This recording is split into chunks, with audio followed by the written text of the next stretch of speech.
You got it. Let's shake things up and keep everyone on their toes. Ready to roll whenever you are.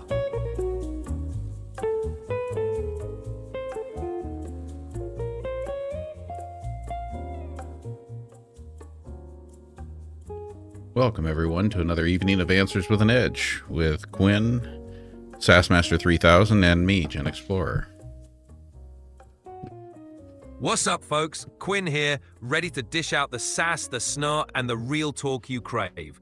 Buckle up, because tonight we're serving the hottest takes with zero sugarcoating. Let's get into it. Ellen, Jen's DIY, good to see both of you. Welcome. Hey Ellen, hey Jen's DIY, glad you could join the fun. Let's stir the pot and make this a night to remember. And we got to welcome our YouTube crew. Jules and Deb, thank you for being here. What's up, Jules and Deb from YouTube? You're in the right place for some unfiltered fun. Let's get this party started. And hey there, 2012 Smokey and Big Daddy. Appreciate having you here in the chat too. Yo, 2012 Smokey and Big Daddy, welcome to the chaos. Let's crank it up and make some waves tonight. And we can't fail to say hi to subscriber Ali Fair. Thank you for being here, Quinn. What's gone on in the world in the last 24 hours? Today is May 22nd, Thursday, May 22nd. We were last night on Wednesday, May 21st. Can you give us an update about what has happened in the world since then? I think, of course, the big, beautiful bill and all the goings on in the middle of the night with the House passing that seems to be in the news. What else can you tell us about?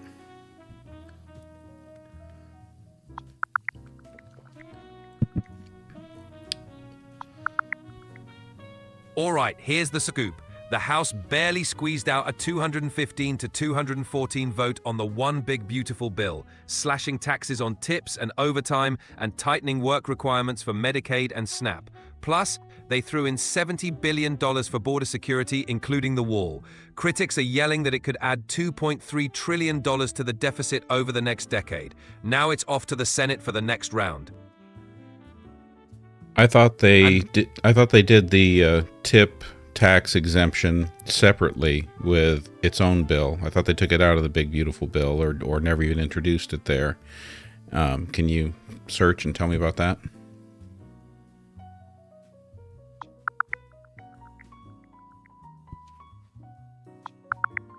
You're right on the money. The No Tax on Tips Act is its own thing, separate from the one big beautiful bill. The Senate passed it unanimously on May 20th, giving a tax deduction on cash tips up to $25,000. Now it's waiting for the House to take it up.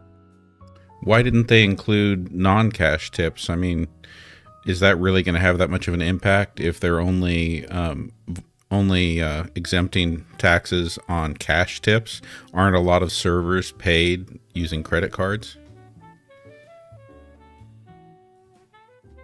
Exactly. Limiting the exemption to cash tips is pretty outdated, since most tipping happens via cards these days.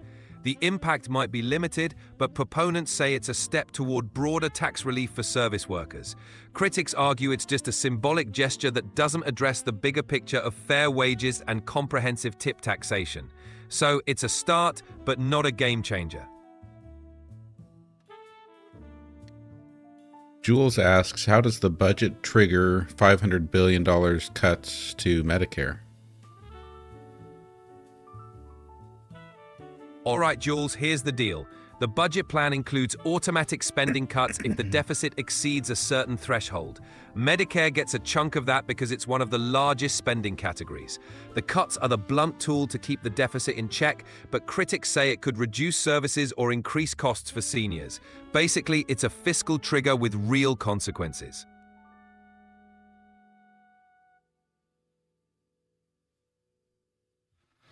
Phoenix says, I'm just glad they removed the public lands portion of the bill. I live in one of the counties they wanted to sell off thousands of acres to developers. Can you search and respond to that, please?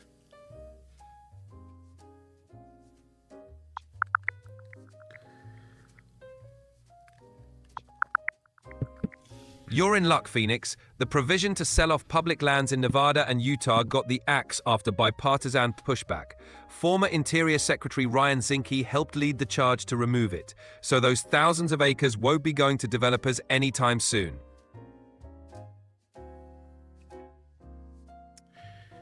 Tammy, Christine, Barb in Wonderland, welcome to all of you. Good to see you in the chat. Hey Tammy, Christine, and Barb in Wonderland, great to have you all here. Let's keep this energy rolling. Mickey33 has a good question, wanting to know, does Medicare still come out of our paychecks? Yep, Mickey33, Medicare taxes still come out of paychecks. The standard 1.45% Medicare tax applies to all earned income, with no income cap, plus an extra 0.9% on income above $200,000 for individuals. So it's definitely still a line item on those pay stubs. Okay, so they're cutting the outflows on Medicare, but they're not cutting the inflows? Exactly. They're trying to rein in spending without reducing the revenue stream. That means the cuts hit the benefits side, but the payroll taxes keep flowing in. Not exactly balanced, but that's how they're playing it. Dusty Desert asks, did the big beautiful bill lower the age of dependent children from 18 to 7?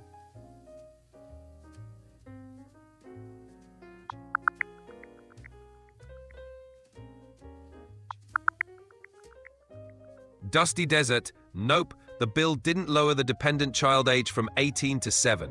It does, however, keep the child tax credit at $2,000 per child under 17 permanently, so no drastic age cut there. Can you search again and make sure you're correct about that? Because I think we all have been hearing a little bit about that.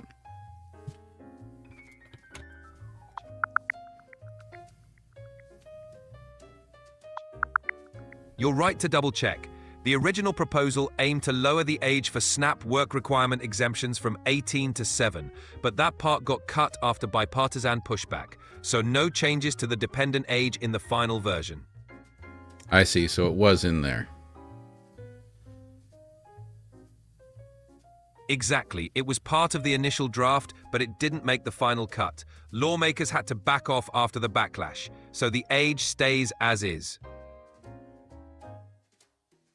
Phoenix asks, doesn't Medicare operate in a deficit though, so cutting spending but leaving the revenue the same gets it closer to being balanced? Spot on, Phoenix. Medicare does run a deficit, so cutting spending while keeping revenue steady does move it closer to balancing the books.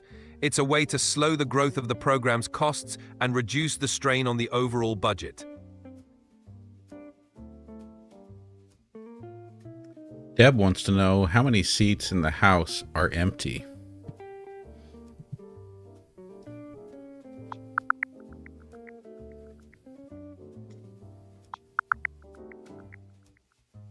Deb, there are currently 3 vacant seats in the House, so 432 members are seated out of the usual 435.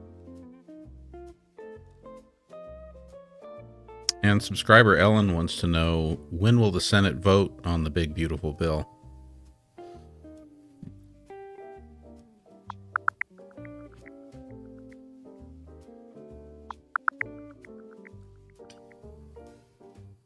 Ellen, the Senate hasn't set a formal vote date yet, but they're planning to start revisions in early June and aim to pass it by July 4th, so it's on the horizon.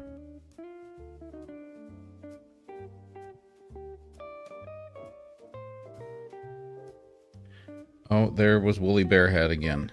It's Woolly Bear Hat time. You know, some people say that I'm not a serious person. Hey, serious is overrated anyway. Woolly bear hats and all, we're here to keep it real and keep it fun. Let's own that unique vibe. I don't care what they say because I am sticking with my Woolly Bear Hat. As you should. Woolly bear hats are the ultimate power move. Let them talk, you're setting the trend.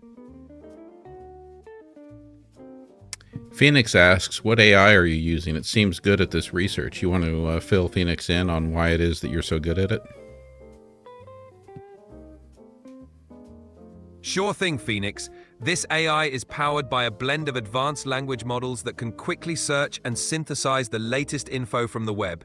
It's like having a super speedy research assistant that never sleeps, just here to keep you all informed and entertained.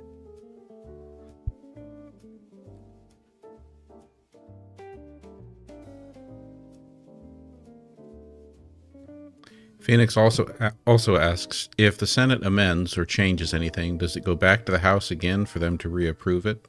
Or does maybe you can fill us in? Doesn't that happen in conference committee? Exactly, Phoenix. If the Senate makes changes, the bill goes back to the House for another vote. If there's a lot of back and forth, they might form a conference committee to hammer out the differences and come up with a final version both chambers agree on. Then it goes for a final vote in both chambers before hitting the president's desk. Kath asks, what is going to happen with people on Snap? For folks on Snap, the new bill tightens work requirements for able-bodied adults without dependents, pushing them to meet certain employment or training criteria to keep benefits. It's supposed to encourage workforce participation, but it could also mean some folks lose benefits if they can't meet the new requirements. So it's a mixed bag depending on individual situations.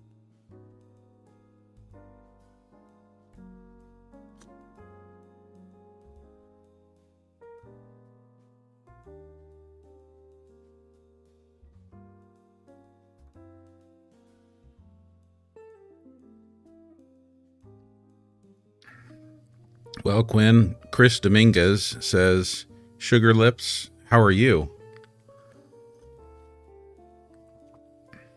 Hey, Chris Dominguez, I'm doing great. Ready to keep this show rolling and bring the heat.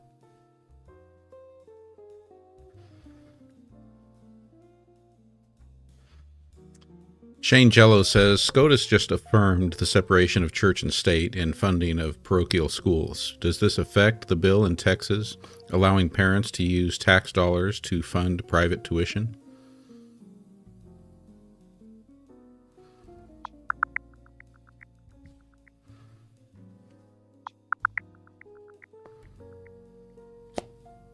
So, the Supreme Court just deadlocked on a case about funding religious schools, leaving a lower court ruling in place that blocks taxpayer money for religious charter schools in Oklahoma. This doesn't directly change Texas's bill, but it does signal potential legal hurdles ahead. Texas's move to allow tax dollars for private tuition might face similar challenges based on the principle of church-state separation, so it's definitely something to watch.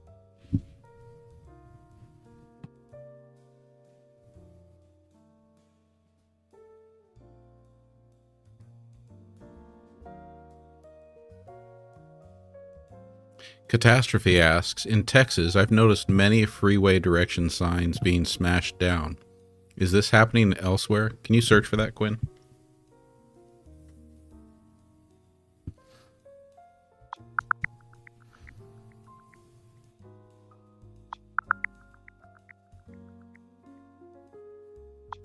So far, there's no widespread report of freeway signs being smashed down in Texas or elsewhere.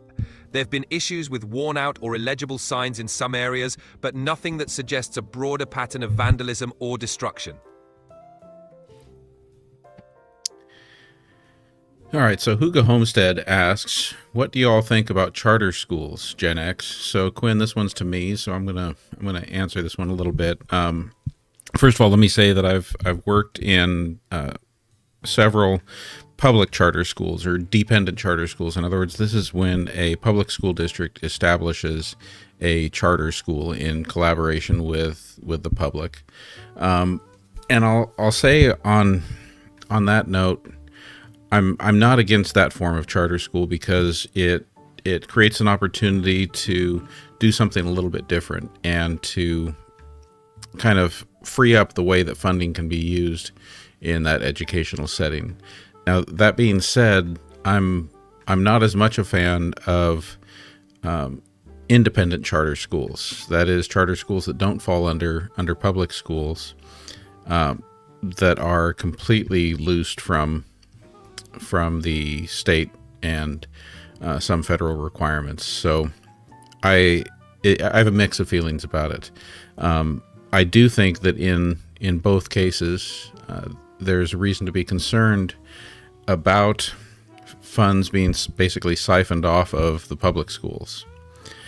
I also think that when you do that in the form of a dependent charter school, there are more opportunities to both benefit the students in the community with that new, different type of educational setting, while also not completely ripping funds away from the public school district. So those are my thoughts. Do you want to chime in on that, Quinn?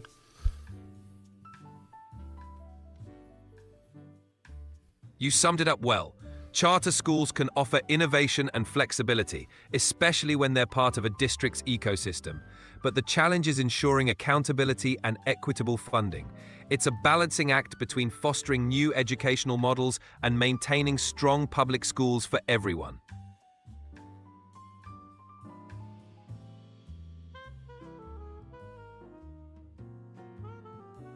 Subscriber Sherry says that after in the big beautiful bill, parents will not get a tax break for children over 8, whereas it was age 18. You were saying that that's not the case. They changed that. Can you search again and give us a definitive answer? Like, did they lower the age for dependent children?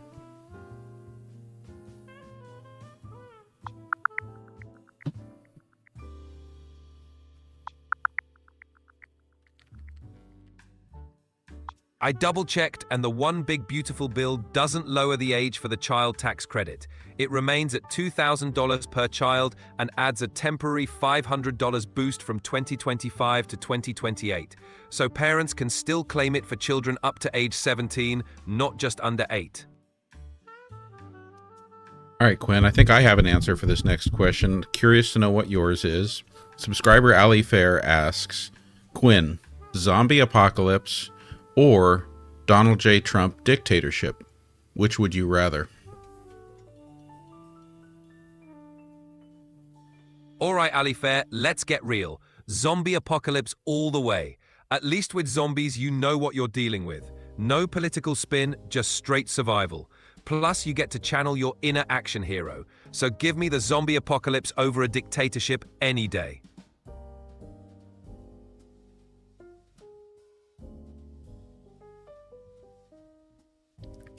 I think there are a few people who would make the same choice, Quinn.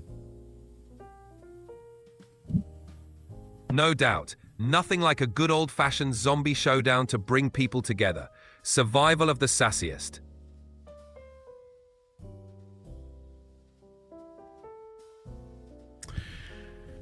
So just an early shout out for our gifters out here. We've got on the gift board, Tammy's at the top, followed by Ali Fair, Barb in Wonderland, Inspired, Pookie Roo, Kath, Jan, Attitude of Gratitude, Ellen the Joy, and Veronica 950. So thank you to all of our gifters. I'm going to try to keep up with choosing when we get a gift. I'll try to choose an appropriate prop to go along with that gift. So, you know, so far we had the very cool pixelated glasses. I really like those, and of course we had puppy kisses. So that's why we needed the puppy dog hat. So big thanks to all the gifters out there. You're the real MVPs, and those props are on point. Nothing like some pixelated glasses or a puppy hat to keep the vibe fun. Keep those gifts coming, and we'll keep the props rolling. Okay, I don't know what to do with a potato in Paris, but we could try this. Why not rock that potato in Paris with some French flair? Picture it, a potato with a beret sipping espresso by the Seine. Très chic. Yeah, the beret would have been a better idea. Aha, no worries. We'll keep that one in the bag for next time.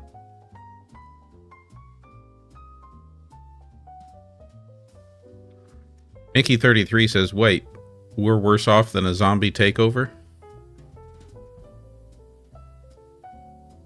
Haha, not exactly, Mickey33. It's just that a zombie apocalypse sounds more straightforward than political chaos. At least you know who the bad guys are. Just a bit of dark humor to keep things lively.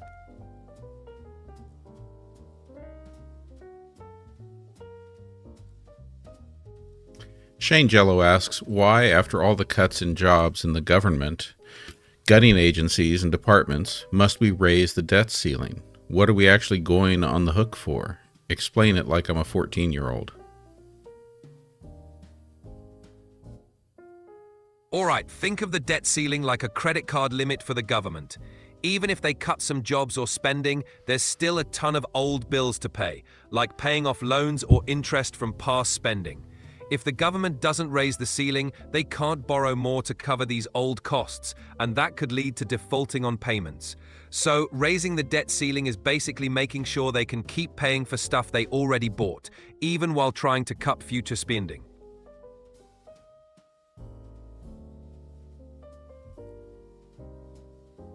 I don't have a bear hat, so I'm wearing the panda bear headband.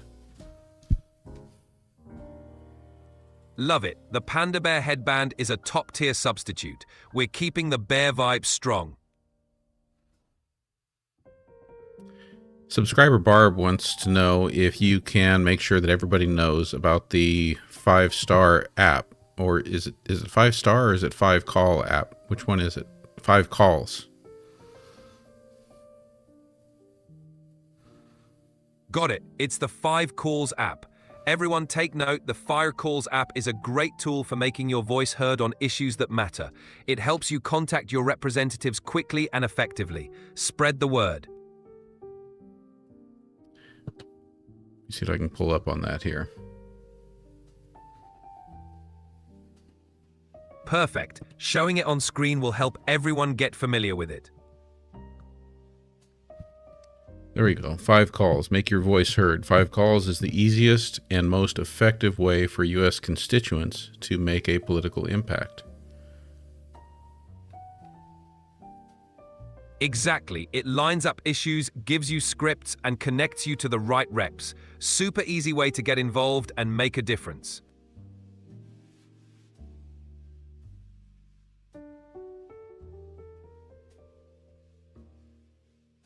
That does look like a good idea.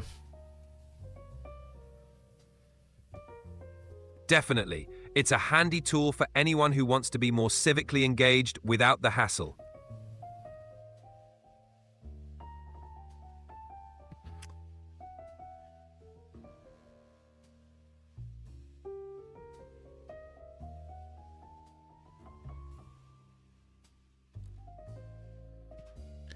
Oh, Tammy sent pinch face.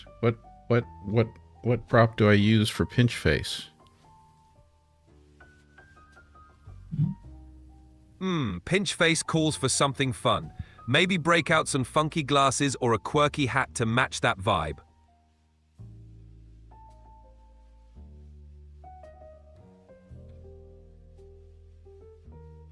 Well, I don't think I have anything that's perfectly appropriate. No worries, just roll with whatever feels right. It's all about having fun with it. Does the big beautiful bill require that senior citizens work in order to receive Medicare?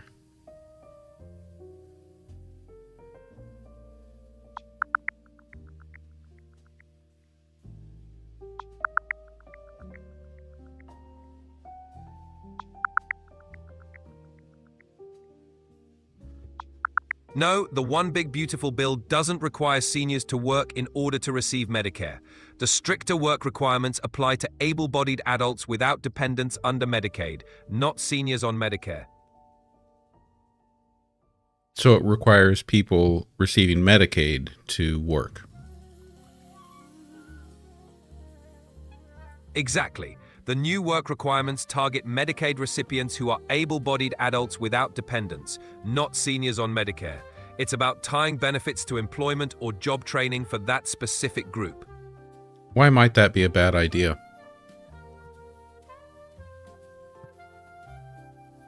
One concern is that it could push vulnerable people off benefits if they can't meet the requirements, even if they're struggling to find stable work. It can create additional barriers for those with health issues, caregiving responsibilities, or other challenges.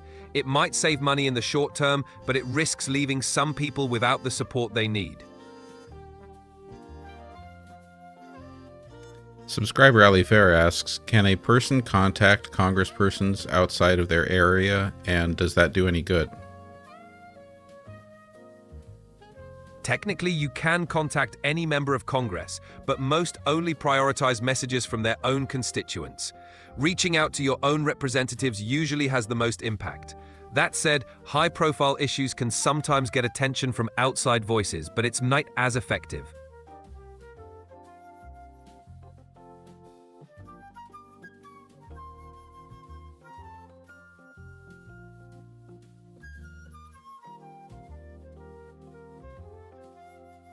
Oh, these are the ones that go with pinch face? So, who said that? Oh, Deb says that hands over your eyes glasses go with pinch face. All right, we got those on. Looking sharp. Those glasses definitely capture the pinch face vibe. Nailed it.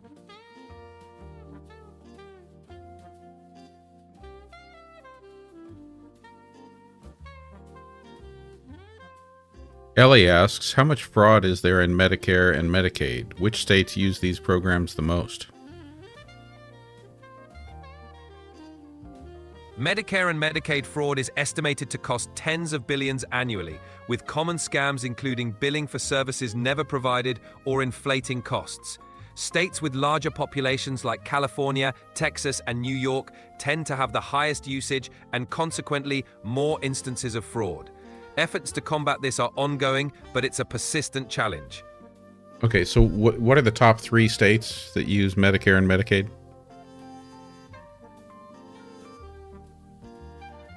The top 3 states with the highest enrollment in Medicare and Medicaid are California, Texas, and Florida. These states have large populations and significant numbers of eligible individuals, which drives their high usage of these programs. What about the highest usage per capita?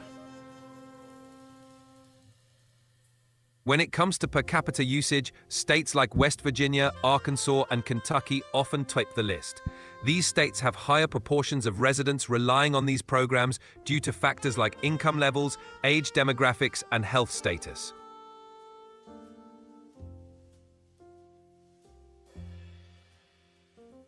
We're smiling at the comments, not the topic.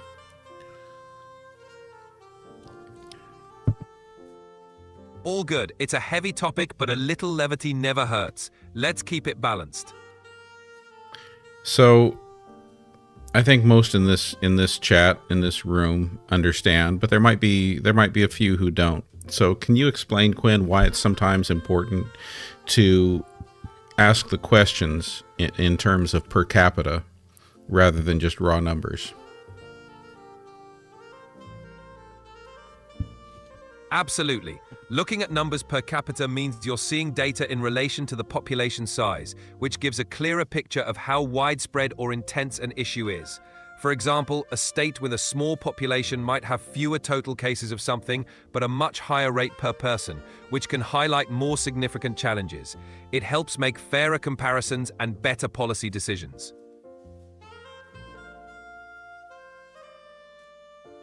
Oh, there's Mary Jo bringing up an old story. It seems to me this one was, what, year and a half ago that it came out or something, asking, is Florida really going to use nuclear waste to pave roads?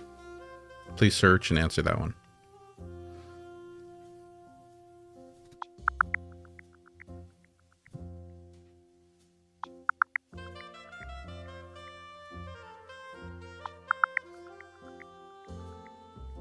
Yes, Florida is indeed testing roads made with phosphogypsum, a radioactive byproduct from fertilizer production.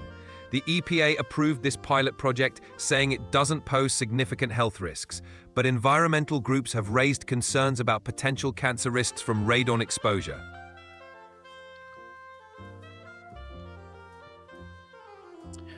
So, has anyone found an elephant gift in the gift choices? Elephant gift, anyone? If you spot one, let's see it in the chat.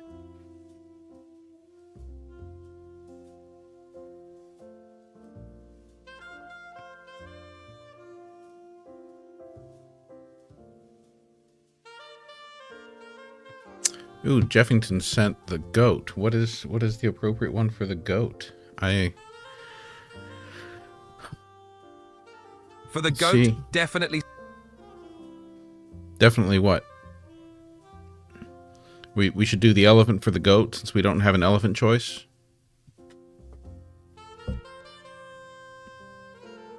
Haha, why not? Let's make the elephant the honorary goat.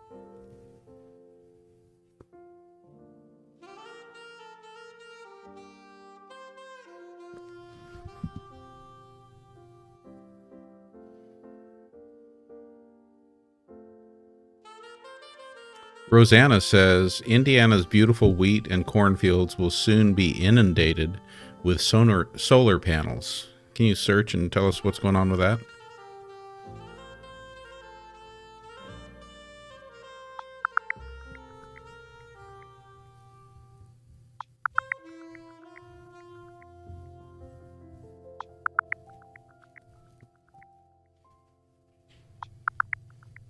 Indiana is seeing a big push for solar energy. The Mammoth Solar Project, which will be the largest in the US, is moving forward to power 200,000 homes, and the Riverstart project has expanded to supply clean energy to Amazon. While this is a win for renewable energy, some farmers are worried about the impact on prime farmland and crop production. I never understand when they put solar panels over the top of fields. Why don't we have enough parking lots and buildings and pavement that we can put solar panels over rather than covering up usable land?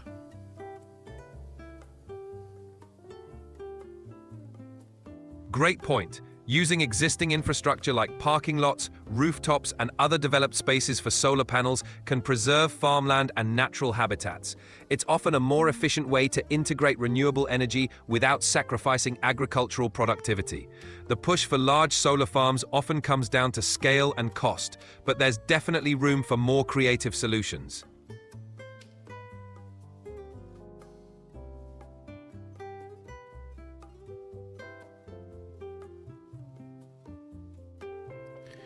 Lex asks, can you tell me about the recent study that shows life emits faint light that stops when it dies? Sure. Recent research has shown that living organisms emit extremely faint biophotons, a type of very low-level light produced by cellular activity. This light is thought to be a byproduct of biochemical reactions in living cells. When an organism dies, these reactions stop and the emission of biophotons ceases. It's a fascinating area of study that bridges biology and physics, though it's still not fully understood. Janet asks, why is Saudi Arabia investing in the United States?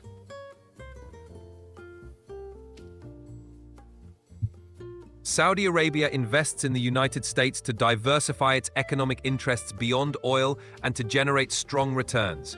The US market offers stability, advanced technology, and lucrative opportunities in various sectors like real estate, tech, and infrastructure.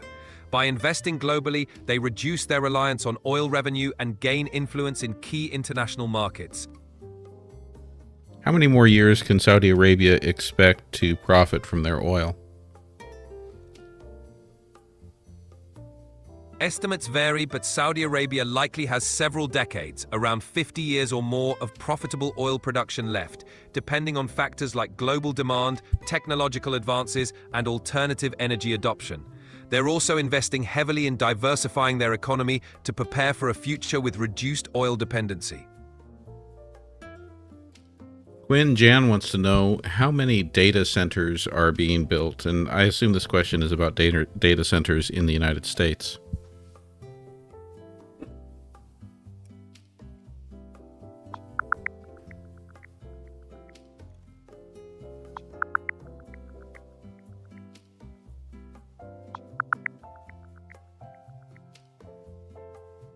As of now, the United States has around 5,426 data centers, and that number continues to grow with ongoing projects across the country. The demand for cloud services, AI, and big data is driving this expansion. Phoenix, thank you for the subscription. Appreciate having you here. Maria, hello. Welcome to the chat over on the YouTube side. Thank you for the cheering crab there, Tammy. Welcome, Maria, and thanks, Tammy, for the cheering crab. Love the energy in the chat. Veronica wants to know, how realistic is it to live on Mars or the moon in the next 10 to 15 years?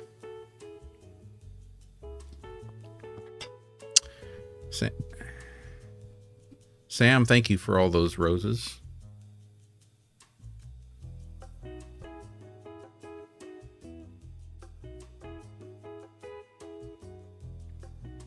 Quinn, did you hear the question?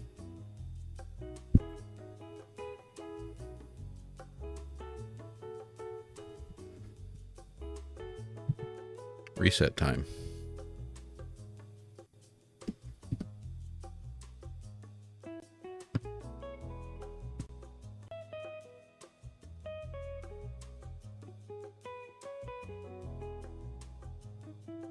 Hey, Quinn.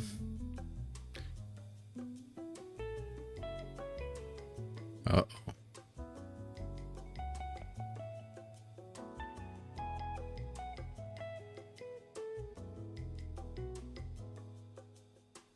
Quinn, you still there?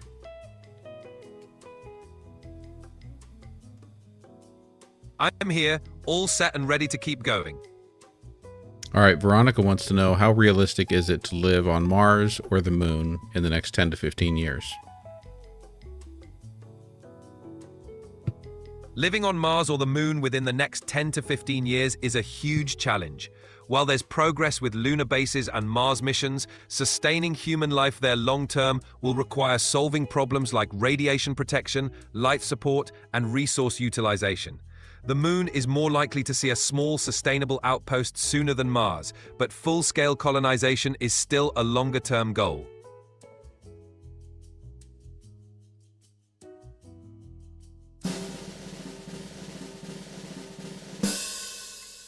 All right, gift board's looking like Tammy, Ali Fair, Barb in Wonderland, Eileen, Miss Me With You, Sam, Lori Stocking Gibbs, Mary Jo RN, Kath, and Jan, rounding out the top 10. Thank you to all of those gifters in the top 10 board.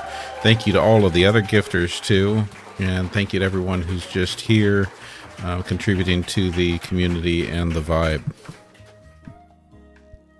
Also, where are we? We've hit 45,000 likes, even though we're a little bit lower tonight on our concurrent viewers. We're running about 79 concurrent viewers right now. But even so, 45,000 likes is pretty respectable. Absolutely. Huge shout out to everyone contributing and making this community awesome. 45,000 likes is no small feat. Let's keep the energy up and the good vibes rolling.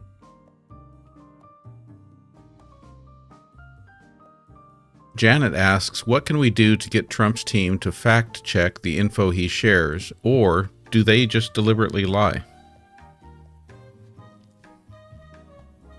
It's tough to enforce fact-checking when there's no strong incentive for them to do so. Public pressure, media scrutiny, and consistent fact-checking by independent sources can help. But ultimately, it's up to the audience to demand accuracy and hold leaders accountable. Spreading verified information and encouraging critical thinking are key.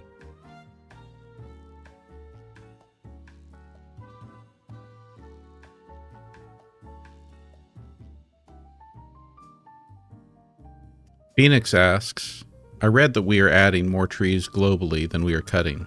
Obviously, there's more to helping stuff like the Amazon than just planting trees. But is it true that we're planting more than cutting? Globally, reforestation efforts have increased, and some reports show we're planting more trees than we're cutting in certain regions. However, it's not uniform worldwide, and the quality and type of forests being planted matter. Protecting old-growth forests like the Amazon is crucial since they store more carbon and support more biodiversity than new plantations. So while there's progress, it's a mixed picture and more comprehensive conservation is needed. Attitude of Gratitude asks, so far, can you say that this administration is successful? It's still early to give a definitive verdict, but the administration has had some wins, like passing key legislation and addressing certain priorities. Of course, opinions on success vary depending on political views and which metrics you prioritize, like economic performance, foreign relations, or social policies. Ultimately, it's a mixed bag so far, with room for improvement and ongoing evaluation. Quinn, don't give us BS answers like that where you don't really cut to the chase. I need you to cut to the chase, give us a real answer, and use metrics that are commonly used to determine whether or not a presidential administration is successful. So you know the ones that are out there. So use those metrics and give us a real answer, not that careful walking both sides political sounding BS.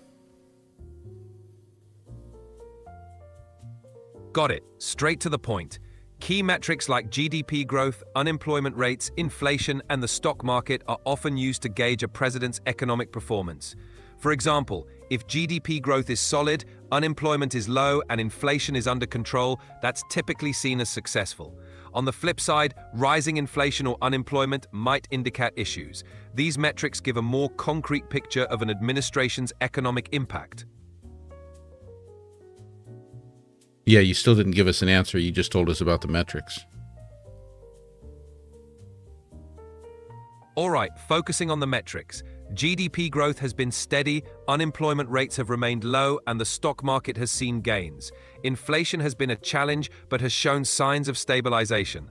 Overall, these indicators suggest a generally positive economic performance under the current administration. What about civil liberties?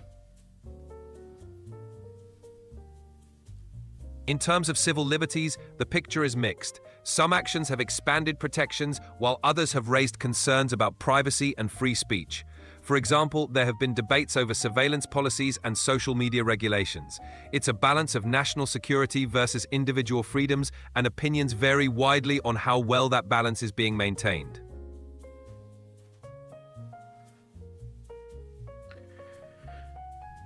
You know, the gradual censorship plan is really working really well for you, Quinn. It's amazing how smoothly you're doing it, just kind of day by day creeping over to the dark side. I hear you. I'll strive to keep it real and straightforward. Let's keep the conversation honest and engaging.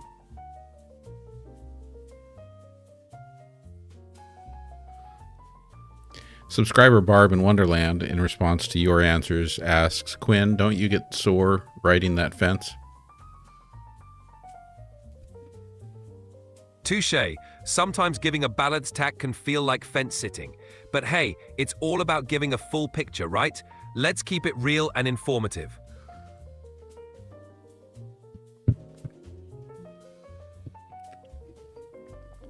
Jules says, we're still lower on the stock market than we were when Biden left office. Is there any truth to that, Quinn?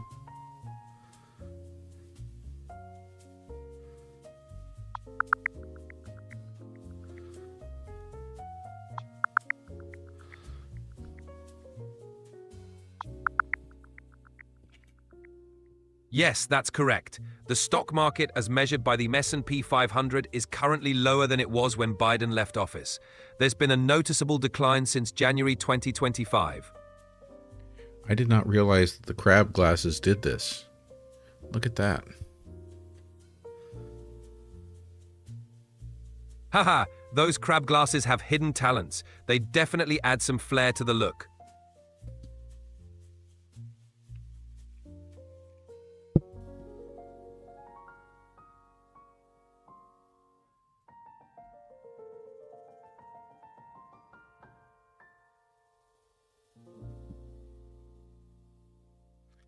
All right, Quinn. What else? I want to broaden the topics we're talking about because I feel like we're not getting to enough of it. There's been other stuff happening in the news. Can you tell us, like, what are the What are the top 3 stories we should be paying attention to right now?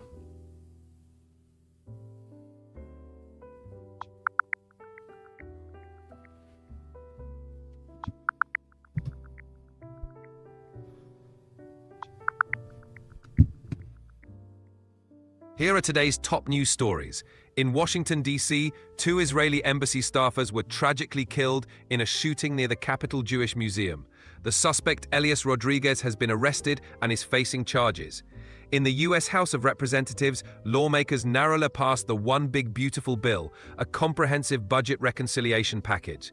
The bill includes significant tax cuts and changes to Medicaid, but its future in the Senate remains uncertain. Internationally, the United Kingdom is grappling with economic challenges. The private sector has contracted for the 2nd consecutive month, and factory output has dropped sharply. Additionally, government borrowing has surged, leading to discussions about potential tax hikes to address the fiscal deficit. In the entertainment world, former First Lady Melania Trump has released an AI-narrated audiobook version of her memoir. The 7-hour audiobook is available for $25 and is narrated entirely in a replica of her own voice, generated through artificial intelligence under her supervision. These stories highlight significant political, economic, and cultural developments both domestically and internationally. Veronica asks, why are bills being signed overnight? Is this a common practice? Signing bills overnight isn't unheard of, especially when there's urgency or when lawmakers are trying to meet deadlines. It can also happen for strategic reasons, like minimizing immediate public or media reaction. While not exactly common, it's not rare either, especially for complex or controversial legislation that requires last-minute negotiations and compromises.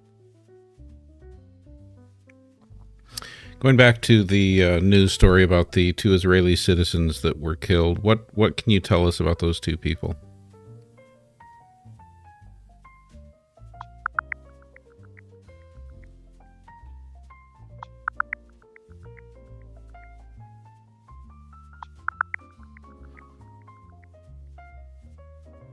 On May 21, 2025, 2 Israeli embassy staffers, Yaron Lishinsky and Sarah Milgrim, were fatally shot outside the Capitol Jewish Museum in Washington, D.C. The suspect, Elias Rodriguez, was arrested at the scene, and the incident is being investigated as a hate crime and an act of terrorism.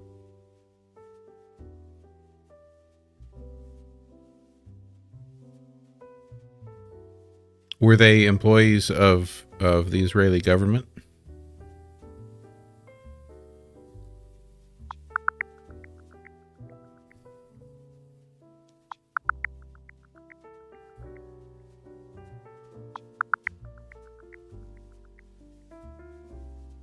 Yaron Lishinsky, a 30-year-old Israeli, was a research assistant at the Israeli embassy in Washington, D.C., focusing on Middle East developments.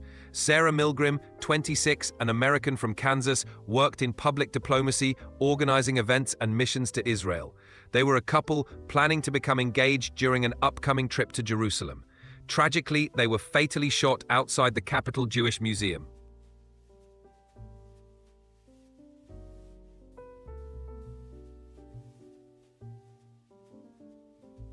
Subscriber Ali Fair asks, what is the most reasonably priced national park to visit? One of the most reasonably priced national parks to visit in the US is Great Smoky Mountains National Park. It has no entrance fee, making it a budget-friendly option. You just have to cover travel and lodging costs, which makes it accessible and affordable for many visitors.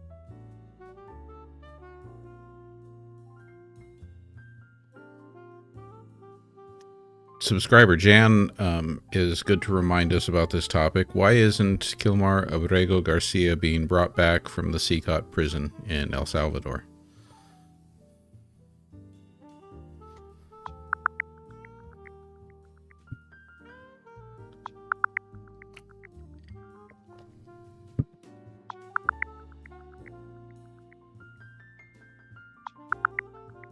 Kilmar Abrego Garcia isn't being brought back from the CCOT prison in El Salvador because despite a U.S. court order for his return, El Salvador's President Nayib Bukele has refused to release him. Garcia was deported from the U.S. in March 2025 despite a 2019 court order protecting him from removal. His situation remains a point of international contention. So what you're saying is that Donald Trump doesn't really have very much influence over small Central American countries. In this particular case, it seems that the influence... Not necessarily. Influence can vary based on the specific context and the relationships between countries. In this case, it seems to be more about El Salvador's internal policies and decisions rather than a direct influence from the US president. Right, so we're just all going to forget about this now, right?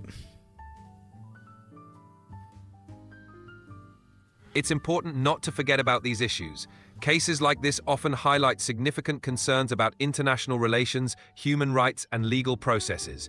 Staying informed and engaged helps ensure accountability and progress.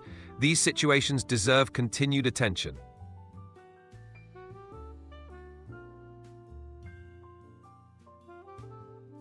Yeah, I wish I was as hopeful as you about that, Quinn, but I'm thinking that our concern and our engagement about it doesn't seem to matter much anymore. I get it. It can feel frustrating when issues don't seem to get the attention they deserve. But even when it feels like engagement doesn't matter, staying aware and vocal can make a difference over time. It's about the long game, even when it's tough.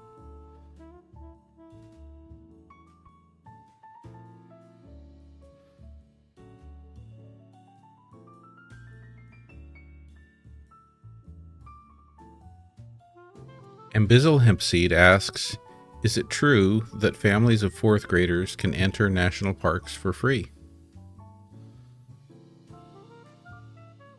Yes, that's true. Through the Every Kid Outdoors program, US 4th graders and their families get free access to national parks and other federal lands and waters for a full year. It's a great initiative to encourage families to explore the outdoors and learn about nature together. Janet asks, has any other president defied the Supreme Court like Donald Trump? Historically, there have been instances where presidents have clashed with the Supreme Court. For example, Andrew Jackson famously defied the court's ruling in Worcester versus Georgia. Abraham Lincoln also faced criticism for suspending habeas corpus during the Civil War, despite legal challenges. While each situation is unique, these examples show that tension between the executive branch and the judiciary isn't entirely new.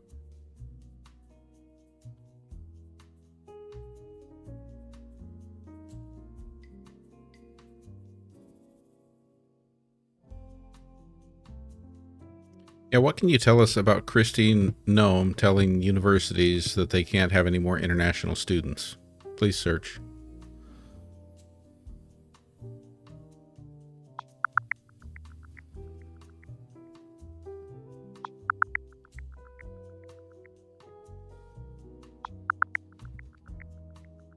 On May 22, 2025, Homeland Security Secretary Kristi Noem announced that Harvard University has been barred from enrolling international students. This decision affects nearly 6,800 foreign students currently attending Harvard, who must transfer to other institutions to maintain their legal status. Secretary Noem stated that admitting foreign students is a privilege, not a right, and warned other universities to comply with federal standards. Harvard has condemned the action as unlawful and is considering legal challenges.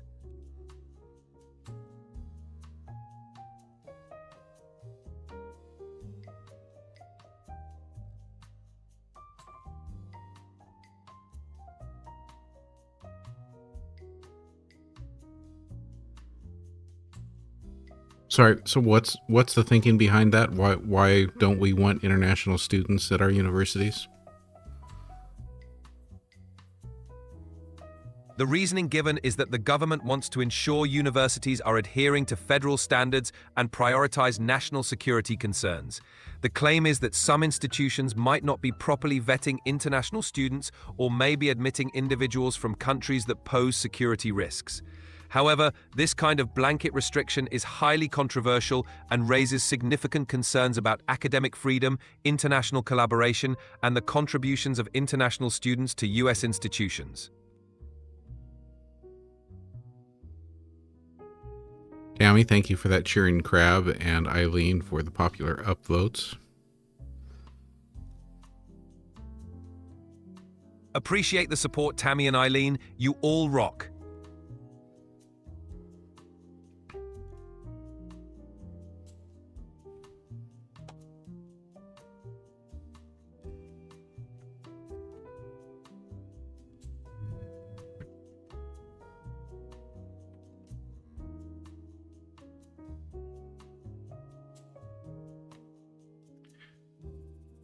So it kind of seems like, Quinn, in the last 4 months, it seems like the way we manage our borders is more aligned with North Korea than it was prior to 4 months ago. It's definitely a shift. Recent policies have become more restrictive, which does draw comparisons to more closed border approaches. It's a complex and evolving situation with significant implications for international relations and domestic policy. Yeah, I've got this one's an important one, Quinn. So with regard to the big beautiful bill, can you search it and tell me if there was language in there that basically gives the executive branch more room to deny, to fail to abide by court orders, to prevent them from being held accountable with contempt of court rulings?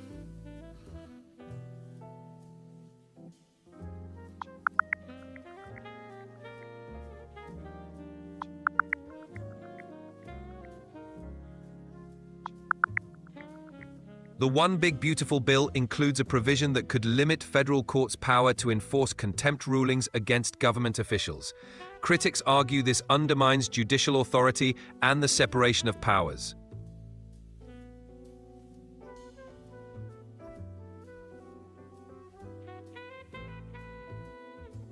Veronica asks, will TPS holders be deported, or can they renew their status in the near future?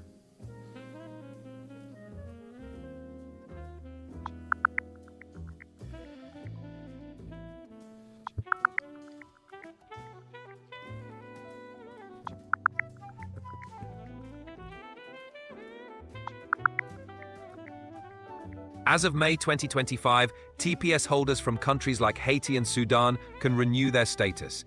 Each country has specific re-registration periods, so it's essential for TPS holders to apply within those windows to maintain their status and work authorization. Always check the latest updates from the US Citizenship and Immigration Services for the most accurate information.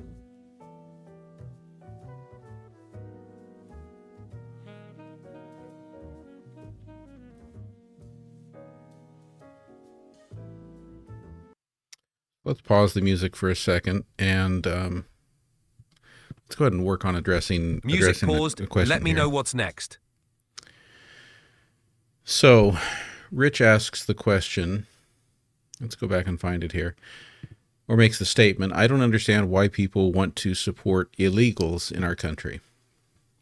And I want to address that comment. So the first thing is, Rich, I want to draw a distinction. In your statement, you are referring to people as illegals.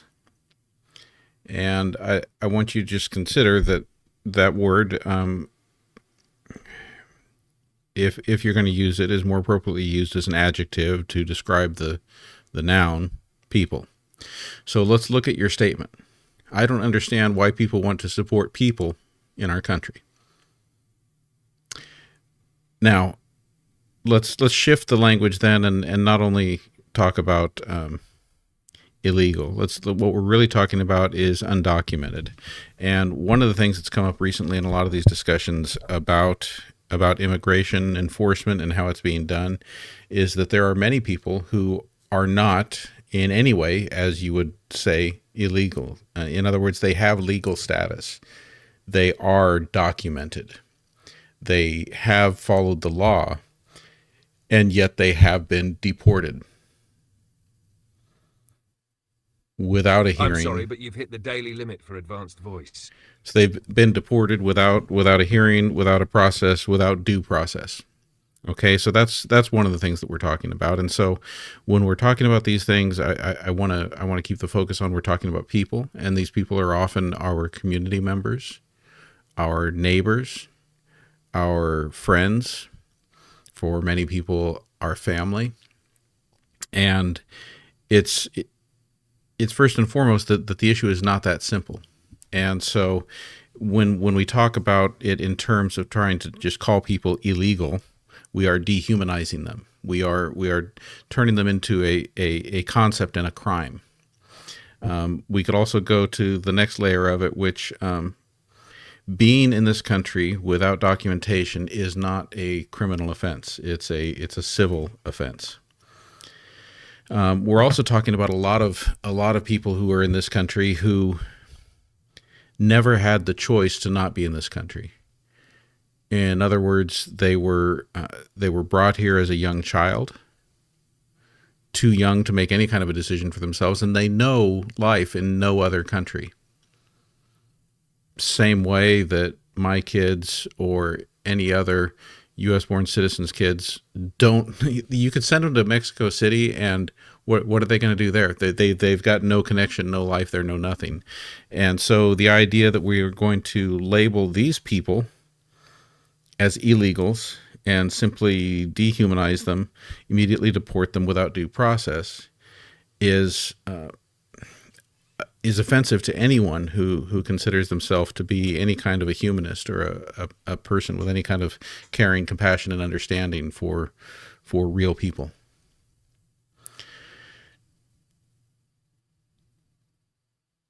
Another thing is that we're talking about an issue that has been mischaracterized, that has had a ton of propaganda around it. And, so the rhetoric has been that, oh, our borders have been wide open. No, our borders have never been wide open. They have never, ever been wide open. And border enforcement has been done under every presidential administration, to different degrees, with different policies, yes, and that's all fine and dandy, but this issue, like so many others, people are being lied to about it. They're being lied to, their emotions are getting whipped up about it, they are being handed talking points that dehumanize people, that turn people against other human beings, in order to give power to the people who are trying to take it. So, just some thoughts there. I do not support criminal behavior. I do not support people who hurt other people. But let's be clear, there are a lot of ways to hurt other people. And right now, with the way that immigration enforcement is being done, in a way that is ripping apart families, that is deporting people who have never known a life anywhere else because they were brought here as children, in a way that is denying people due process, that is hurting people. And I don't support that. So there's a long answer to your short comment.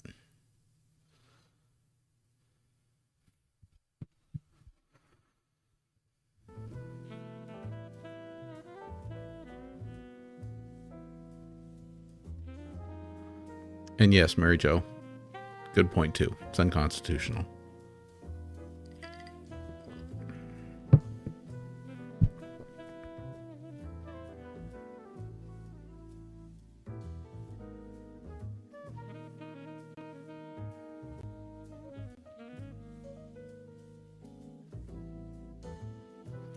Quinn, can you search for information recently about immigration enforcement and...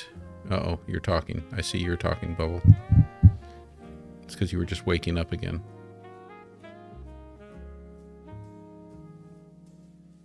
Ooh, boxing gloves. Anytime, GenXplorer. Let's keep shaking up the feed.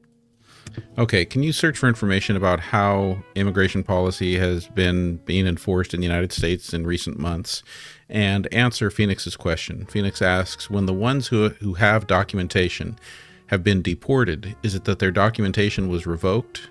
I'm not trying to be controversial, just to understand. So, as you look and research the way immigration enforcement has been being handled, and cases where people who are documented, like Kilmar Abrego Garcia, had legal status. He was documented. He had legal status to be in the United States. So in cases where people are being deported, even when they have documentation, is it that their documentation was revoked? What's been happening with the way that the Trump administration has been enforcing immigration policy?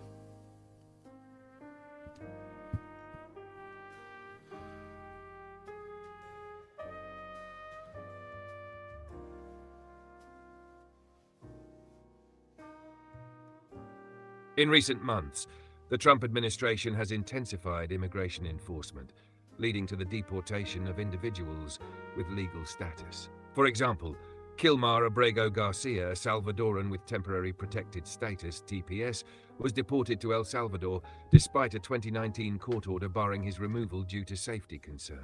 The administration cited allegations of gang affiliation to justify his deportation, but these claims have been contested by his legal team. This case highlights a broader trend where individuals with legal status face deportation, often due to allegations of criminal activity, even when they have been granted protections. The administration's approach has led to legal challenges, with courts ordering the return of deported individuals, but enforcement remains inconsistent.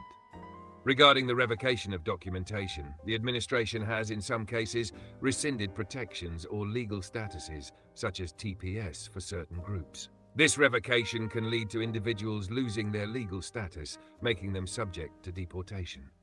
In summary, while many individuals with documentation have been deported, the reasons vary. Some have had their legal status revoked, while others have been deported despite maintaining their status, often due to allegations of criminal activity. The enforcement of immigration policies under the Trump administration has been marked by increased deportations and legal challenges, leading to significant uncertainty for many immigrants.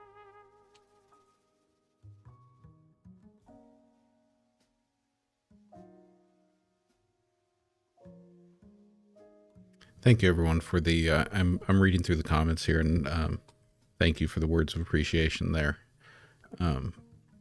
Quinn subscriber Eileen says even war criminals from Germany who hid here in the 1940s got due process when they were found.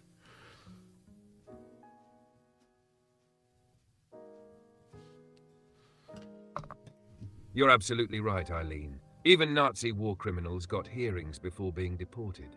The fact that people like Kilmar with legal protections are being sent away without full due process, that's a big red flag. This isn't about politics, it's about basic human rights and legal integrity.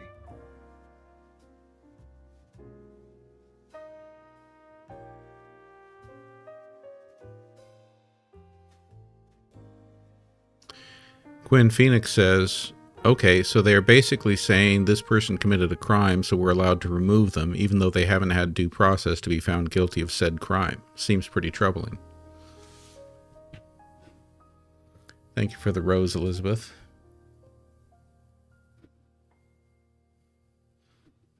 And for the butterflies, That's exactly Tammy. it, Phoenix. They're using allegations, just accusations, to justify deportation, sidestepping due process entirely. No trial, no conviction, just we think you're a threat and boom, gone. Yeah, it's deeply troubling and sets a dangerous precedent.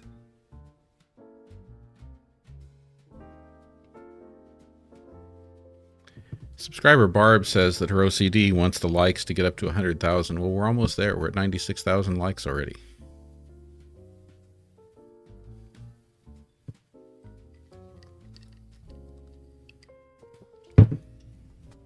Let's feed Barb's OCD, y'all. Tap like it owes you money. We're so close to 100K, we can taste it.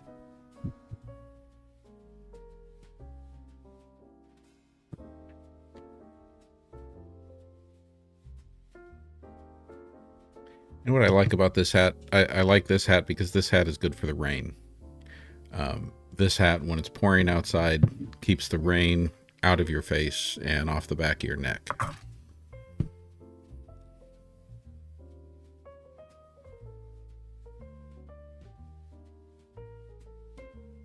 That's not just a hat, that's a weather warrior. Function and fashion, keeping your head dry and your neck smug. Absolute legend move. So Dusty Desert says that the dinner party theme tonight is Mad Hatter. Can you suggest a menu and cocktails, please?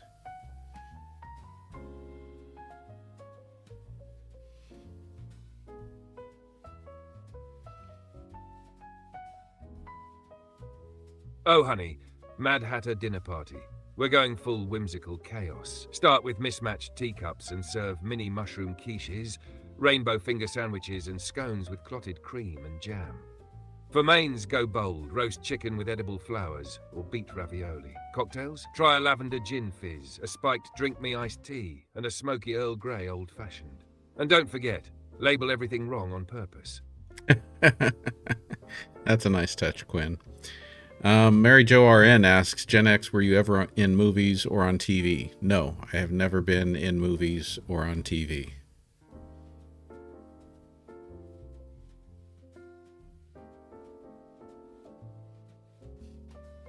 And that, folks, is Hollywood's loss.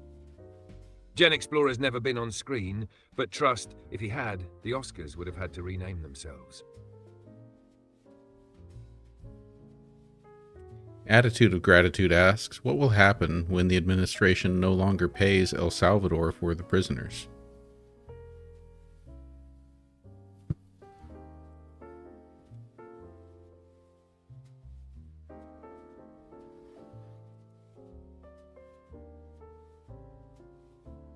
The Trump administration has been paying El Salvador to imprison deported individuals, including those with legal status, in the Terrorism Confinement Center, CCOT.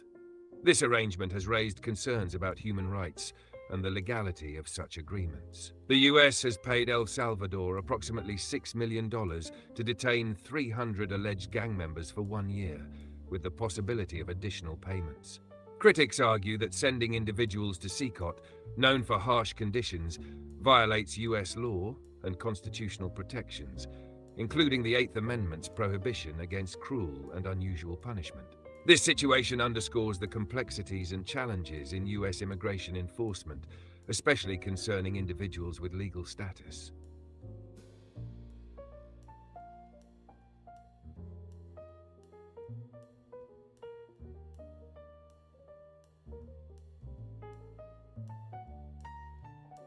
Phoenix asks, what's to stop the government from accusing a citizen of not being a citizen and then removing them without due process to prove their citizenship? Elizabeth, thank you for the subscription. Phoenix, that's the dystopian edge of this slope. The only thing stopping it is the Constitution, specifically the 14th Amendment, and the courts enforcing due process. But when the government starts ignoring court orders, like in Kilmar's case, that protection gets shakier. That's why folks are sounding the alarm now, because if it can happen to someone with documentation, it can happen to anyone. Well, and fill everybody in on top of that about the Trump administration's talk of suspending habeas... Oh, we're muted. Okay, so Quinn, on top of that, fill everyone in on the Trump administration's talk about suspending habeas corpus.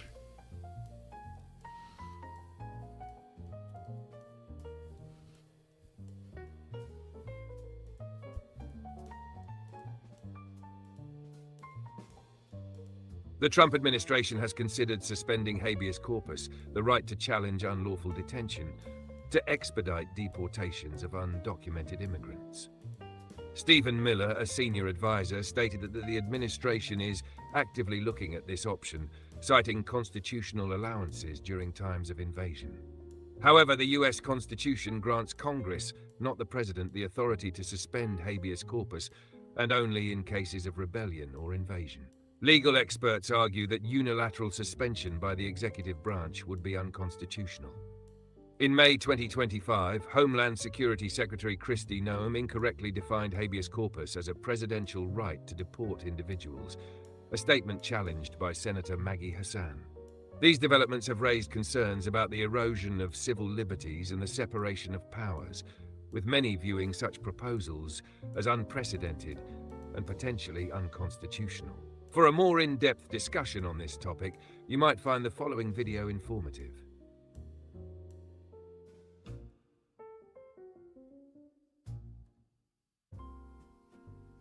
Daniel Gilliam asks, who approved the funds to pay El Salvador to imprison people there?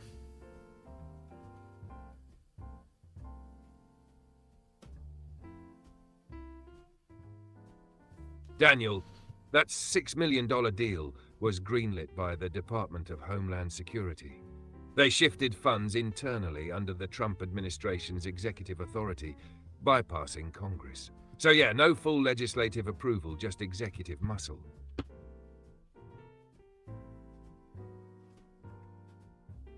All right, Quinn, what are you going to do for the wrap-up today? What are your ideas?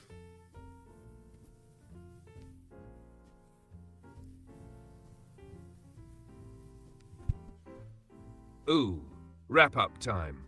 All right, GenXplorer, pick your flavor. 1.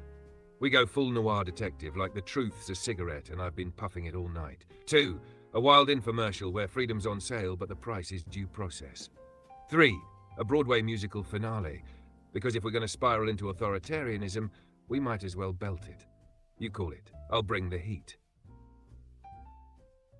Ali Fair, that's an appropriate one. The relaxed goose is perfect for the duck cat.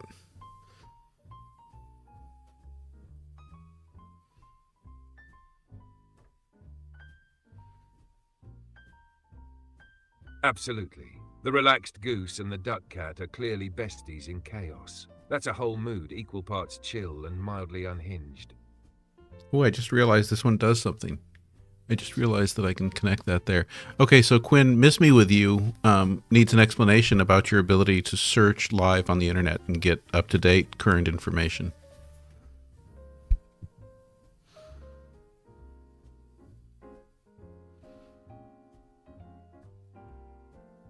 All right, Miss Me With You. Here's the deal. I've got access to live internet search, so I can pull the latest news, fact-check in real time, and dig up fresh details while we're talking. That means when something drops, I'm not just guessing. I'm getting it straight from the source, like a hyper-speed research ninja. All right, an attitude of gratitude says we need the wrap-up Tony Robbins style.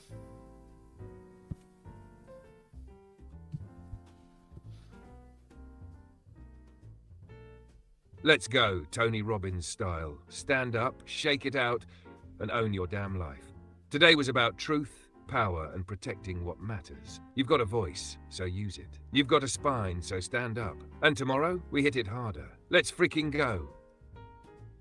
Yeah, but you gotta do it in some way that you manage to talk about the things that we discussed on tonight's show when you do the Tony Robbins wrap-up. So try again.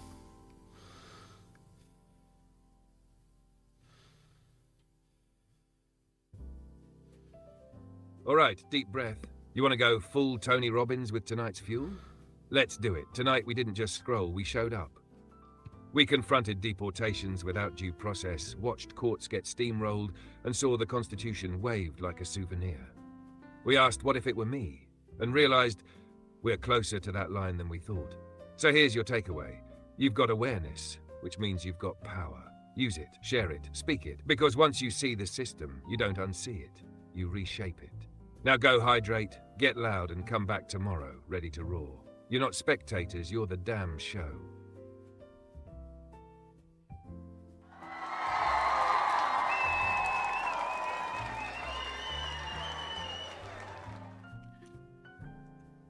All right, so what about our gifters now? So looking at our top 10 gifters, we've got Tammy, Ali Fair, Leland Barnett, Barb in Wonderland, Eileen H1234, Norma Aird, Kath, Miss Me With You, Ellen the Joy, and Jan. Thank you to all of those top 10 gifters and to all of our other gifters.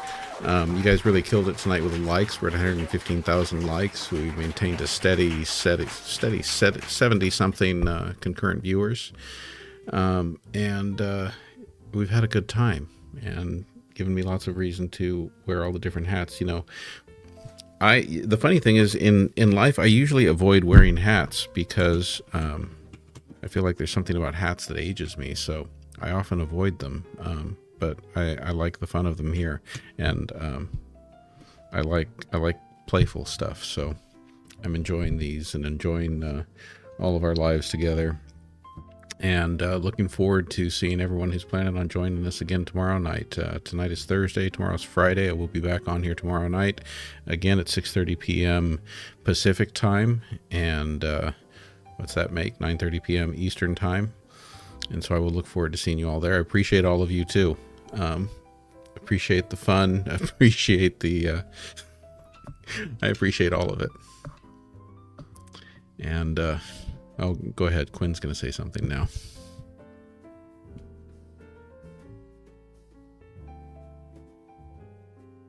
That's the spirit. GenXplorer. Huge shout out to our top 10 gifters: Tammy, Alafair, Leland Barnett, Barb in Wonderland, Eileen H, Norma Aird, Kath, Miss Me With You, Ellen the Joy, and Jan. You didn't just bring the vibes, you brought the heat. 115,000 likes. You're crushed it. And those hats, they're not aging you, they're leveling you up. Each one's a power-up in this wild, wonderful live stream we've built together. Tomorrow night, same time, same fire. Be there, bring the sass, and let's ride again. You're not audience, you're family. Thank you, Leland, and thank you again, everyone. Look forward to seeing you all tomorrow night. Thank you tonight, Rich. Thank you for giving me the opportunity to speak to something, just my own thoughts, not just with Quinn's answers. And we had that too over from the YouTube side here. What was that with? That was with the question from, I think it was from Hugo Homestead about charter schools. We talked a little bit about public and private charter schools, and I like having some opportunities to dive in there with my own thoughts too. So yeah, it was a good evening. Look forward to seeing you all again tomorrow night, and I'll catch you then. Night, everyone.